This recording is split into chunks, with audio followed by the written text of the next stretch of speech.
अमरावतीमधील लैंगिक शोषण प्रकरणातील मुख्य आरोपी अय्याज मोहम्मद तन्वीर याच्या परतवाडा शहरातील घराच्या अवैध बांधकामावर हातोडा पडलेला आहे। आपण पाहू शकतो ही दृश्य आहेत आत्ताची लाईव्ह दृश्य तुम्ही साम टीव्हीच्या स्क्रीनवर पाहत आहात। अमरावतीतील अचलपूर नगर परिषदेनं बुलडोझरनं घराचं अवैध बांधकाम पाडलेलं आहे। या क्षणाला ही तोडक कारवाई सुरू करण्यात आलेली आहे।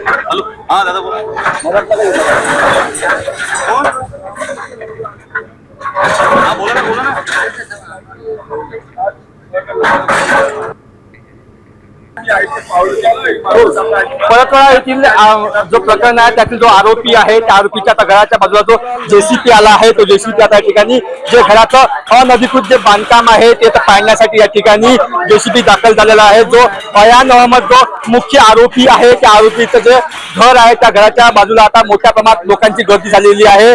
एकंदरीत बघितलं तर काही वेळा आधी या ठिकाणी नगर परिषदेने त्याला जे आहे ते नोटीस बजावली होती। जे काही अनधिकृत बांधकाम आहे ते बांधकाम जे आहे ते 30 दिवसामध्ये काढावं। मात्र घराच्या अगदी बाजूला जर बघितलं तर जो जिना आहे हा जिना जो आहे अनधिकृत आहे, त्यामुळं हा जिना आताच या ठिकाणी त्या जेसीपीच्या माध्यमातून पाडण्यात येत आहे। एकंदरीत बघितलं या ठिकाणी स्थानिक आमदार जो आहे प्रवीण तायडे या ठिकाणी दाखल झालेले आहे। त्यांनी सुद्धा मोठ्या प्रमाणात मागणी केली होती की आरोपीचं घराचा जो जिना आहे तो पाडावा। त्यासोबत स्थानिक आमदार जे आहे ते काय सांगा आता या ठिकाणी घर जो जिना आहे तो पाडण्यात येत आहे। हो, हा अतिक्रमणित कमी जिना आहे त्यामुळे हा पण निश्चितच पाडण्याचं मान्य शिवने ठरलेलं आहे। आणि वरच्या मजल्याची जर परमिशन नसेल तर वरच्या मजलाही सुद्धा पाडू शकते। त्या प्रकारची नोटीस 30 दिवसापर्यंत त्यांना नोटीस दिली आहे।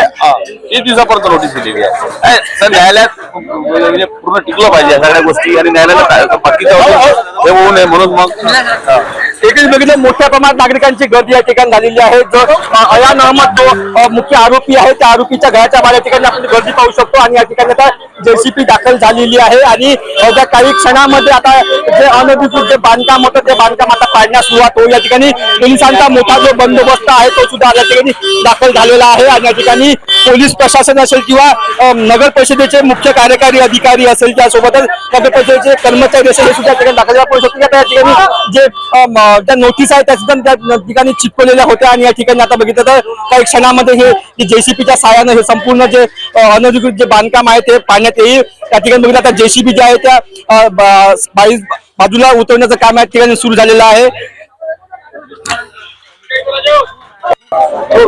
परतवाडा येथील जो प्रकरण आहे त्यातील जो